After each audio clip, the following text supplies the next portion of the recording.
How I hacked the Matrix. I stopped fighting life, and life stopped fighting me back. It started cooperating. That's when, everything changed. See, we're given this ego, the ego self, the character inside the Matrix.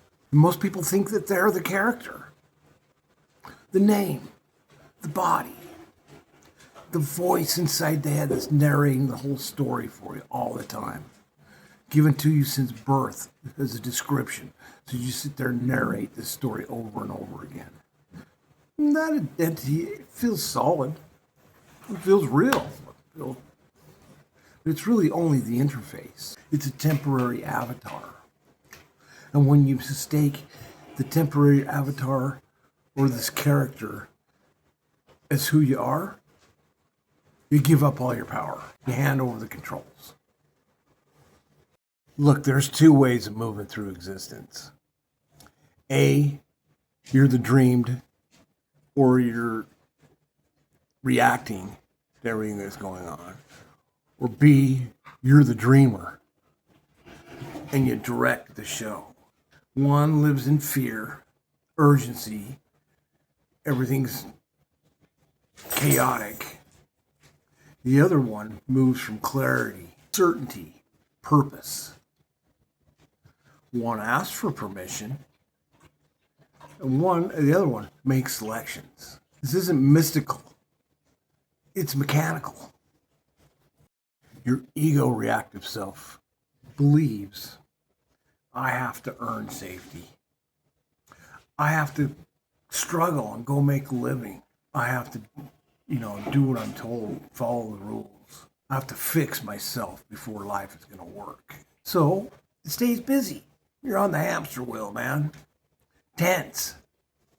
Always bracing for the impact. The ego experiences the world as something happening to it.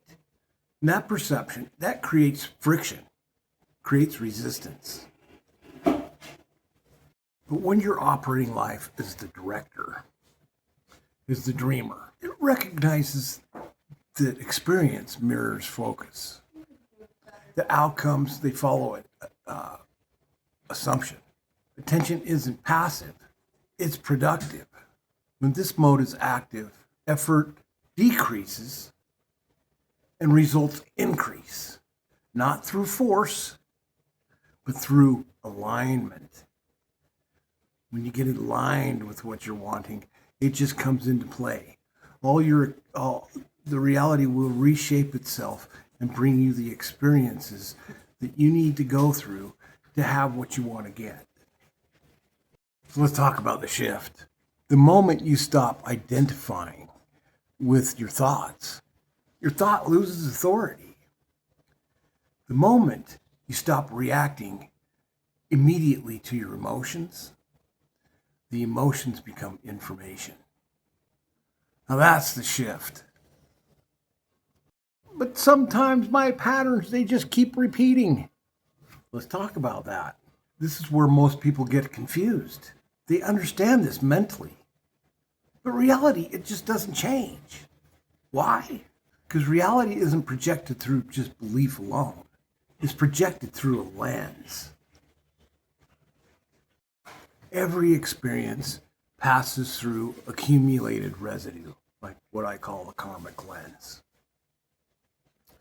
Unprocessed emotion, trauma can get stored there. Old survival strategies, conditioned reactions or social conditioning, inherited patterns. You can call it karma. You can call it imprinting. You can call it programming. You can call it backlog. Whatever hasn't been integrated becomes a filter.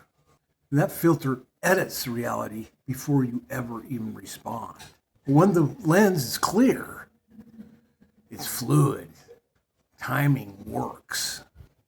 Opportunities appear. Things unfold without force. When the lens is clouded, the same theme repeats. It's like Groundhog Day. The same triggers return in different forms. New faces, same friction. That's not punishment. It's projection. Let's talk about why awareness just isn't enough. It's a big, huge part of it, but it's just not enough. Awareness initiates change. Clarity, it requires maintenance. Just like eyesight. You don't clean a lens and call it done. You clean a lens because it keeps moving. It keeps gathering residue. I should probably clean my glasses here soon. There's always more to see. There's always more work to do.